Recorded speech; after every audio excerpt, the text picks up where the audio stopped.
Bonjour à toutes et tous, bienvenue dans les coulisses du Grand Lyon. Mon invité du jour, Isabelle Ramet, bonjour. Bonjour. Vous êtes adjointe à la sécurité du 6e arrondissement de Lyon. Vous êtes aussi élue régionale, conseillère régionale et à ce titre membre du conseil d'administration du lycée La Martinière Montplaisir où Oui. le dirigeant de l'établissement a été agressé par une douzaine de jeunes, dont au moins un élève, la semaine dernière. Qu'est-ce qui s'est passé dans ce lycée? Écoutez, vendredi dernier, j'ai reçu un appel du proviseur qui avait été victime donc, de tirs de mortier extrêmement violents. Une quinzaine d'individus le visaient personnellement, lui et son adjoint, devant le lycée. Donc il a dû, avec son équipe et les élèves, rentrer dans l'enceinte du lycée et s'abriter à l'intérieur du bâtiment. Les tirs ont été très violents, nombreux. Euh, voilà, donc l'équipe est très choquée. La Il y a police eu a un pu intervenir. rassemblement hier Oui. à l'appel du syndicat UNSA des directeurs d'établissement. Qu'est-ce qu'ils demandent? Écoutez, les attentes du personnel, eh ben, c'est de tout simplement aller enseigner en toute sécurité, être en sécurité dans le lycée. Et là, Laurent Wauquiez a été extrêmement réactif. La police a pu tout de suite intervenir et a pu visionner les images de vidéosurveillance qu'il y avait au sein de l'établissement. Donc, des caméras étaient positionnées au sein du lycée et ont pu apporter des images aux enquêteurs tout de suite. Donc, 2 élèves ont été identifiés, ce qui a permis à l'enquête d'avancer. La situation dans ce lycée, on sait que c'était un lycée plutôt tranquille, dont la carte scolaire a été aménagée il y a quelques années. C'est comme ça, avec plus de mixité qui est de Oui, il y a un difficile. peu plus de mixité. Il y a eu quelques soucis régulièrement, mais là, c'est vraiment la première fois que les faits sont d'une telle violence. Ce qu'il faut bien préciser, c'est que un des 2 élèves était convoqué en conseil de discipline la semaine suivante. Donc, les enquêteurs ont tout de suite compris le mobile. Donc, ce qui explique en fait finalement l'organisation de ce petit groupe de jeunes qui a voulu en fait viser le proviseur et se venger de cette convocation. Donc on se rend compte aujourd'hui que c'est quand même pas normal d'avoir finalement une jeunesse qui finalement se dit bah, tout est possible. Finalement, on n'est pas content d'une convocation en conseil de discipline. On s'organise, on vise le proviseur, on fait appel à la violence. Donc il faut sanctionner. C'est très important de sanctionner. Et je pense qu'aujourd'hui, quand on parle de tags antisémites, quand on parle de violence dans les lycées, quand on parle de violence dans les transports en commun, si la sanction pénale n'est pas au rendez-vous, on ne peut pas avancer. Vous avez donné un entretien au Progrès hier où vous dites si on avait tiré toutes les leçons du Bataclan, on n'en serait pas là aujourd'hui. Vous revenez justement sur 2 tags antisémites sur une école du Oui. 6e.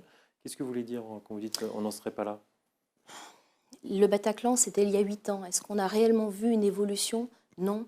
Plutôt une évolution négative, c'est que finalement on a une montée de l'antisémitisme et c'est même l'existence même de l'antisémitisme en 2023 qu'il faut combattre. Pourquoi on en est là aujourd'hui? C'est qu'on n'a pas assez agi. Je pense que la phase de réflexion, d'analyse est passée et qu'il faut réellement agir avec cette jeunesse. Là, on a vraiment une minorité statistique qui va taguer sur les murs, qui va hurler dans les métros, qui va faire peur, qui n'est pas assez sanctionnée, donc il n'y a pas de dissuasion et qui finalement devient une majorité audible. Et là, on a aussi le poids des médias, des réseaux sociaux, qui font que finalement, on voit que ça sur les médias. Et finalement, on leur donne une tribune, beaucoup de visibilité. Et moi, je pense qu'aujourd'hui, il faut travailler avec la jeunesse, travailler avec cette majorité, surtout qui veut travailler, qui veut réussir.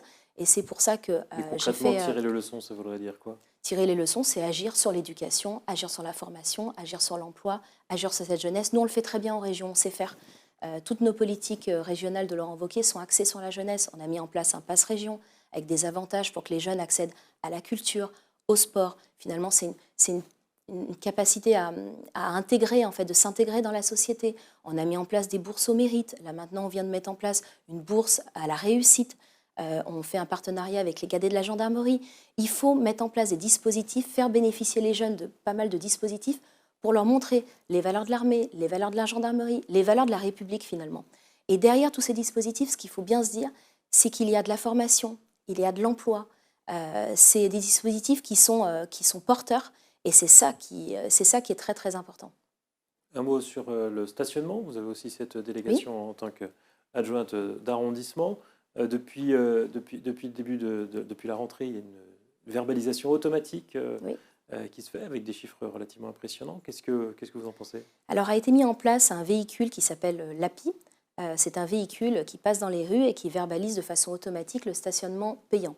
C'est les personnes qui ont pas assez payé ou pas payé qui vont être sanctionnées et qui vont être verbalisées. C'est un système qui est extrêmement efficace vu qu'on aboutit à plus de 11 000 verbalisations rien que sur le mois d'octobre sur le 6e arrondissement, uniquement sur mon arrondissement.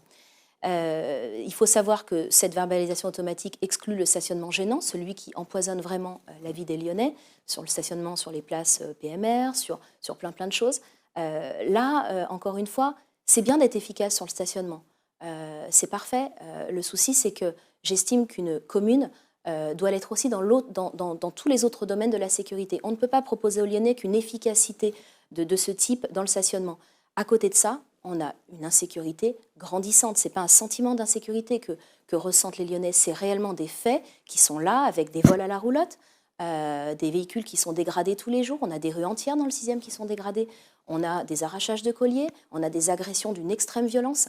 Et quand les administrés reviennent vers moi, j'ai à peu près 10 doléances par semaine.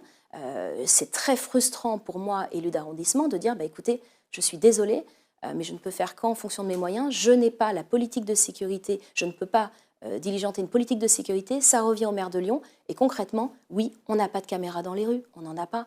Et celles qui sont là ne sont pas rénovées. On a à peu près 500 caméras sur tout Lyon, une cinquantaine dans le 6e. Aujourd'hui, on n'a pas de transparence. On ne sait pas sur ces 50 caméras, sur ces 500 caméras, lesquelles fonctionnent ou non.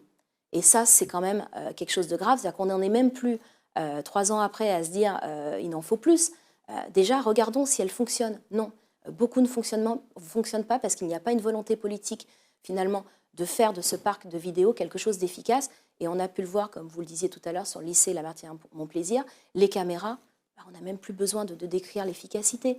Les gens du terrain nous le disent, c'est grâce aux caméras au lycée qu'on a identifié les 2 jeunes. Donc on a besoin de vidéoprotection, on a besoin d'une police municipale active avec des vraies missions de sécurité dans les rues, des effectifs. On a encore des postes qui s'ouvrent à la ville de Lyon au niveau de la police municipale, mais ils ne sont pas pourvus. Donc on a des départs quotidiens, des départs de policiers municipaux, parce que concrètement, on ne leur donne pas envie de rester, on ne leur donne pas envie finalement d'agir sur le territoire lyonnais, parce que les missions ne sont pas celles qui sont habituellement affectées aux polices municipales, comme je peux le voir dans toutes les communes limitrophes. Donc on a un réel souci à Lyon. C'est très dur en fait d'être élu dans un arrondissement comme le mien, où on a des familles, des administrés qui sont victimes de tous ces faits de délinquance, et on n'a pas de solution. Et voilà, donc moi, j'ai que cette possibilité finalement de communiquer. Justement, sur cette question, oui. la loi PLM est actuellement en débat. Dans votre camp, certains proposent la suppression des conseils d'arrondissement, que tous les pouvoirs reviennent directement au conseil municipal. Vous, qu'est-ce que vous en pensez ? Écoutez, là, sur le moment, je n'ai pas un avis tranché sur la question, parce que de toute façon, qu'on reste avec ce système d'arrondissement ou qu'on reparte sur un autre système, j'ai envie de dire, ce qui importe, c'est le parti politique qui sera à la tête en 2026 de Lyon et qui pourra cette fois-ci agir et apporter la sécurité. Comme dit Laurent Wauquiez, quand on apporte la sécurité aux administrés, on peut après parler d'emploi, parler de santé, parler de culture, parler de tout le reste, d'associations. Là, actuellement, on a un réel souci où on a des gens qui, concrètement, quand on voit les tags antisémites, quand on voit tout le reste, on a des familles qui ont peur le matin quand leurs enfants partent tout seuls à l'école, parce qu'on a des campements plein les rues avec des gens qui sont en réelle souffrance, mais on a aussi une insécurité avec ces campements-là. On a des dizaines de problématiques qui ne sont pas résolues, et c'est ça qui me pose problème, c'est que on les a, on est conscient de ces problématiques, les gens les font remonter, et finalement les élus n'agissent pas. Quand on est élu, on n'est pas élu de ses propres électeurs, on est élu de l'ensemble des administrés. Et aujourd'hui, aucune réponse, aucune solution n'est apportée aux Lyonnais. Isabelle Ramet, je vous remercie. Et puis Merci. moi, je vous dis à demain pour une nouvelle émission des coulisses du Grand Lyon.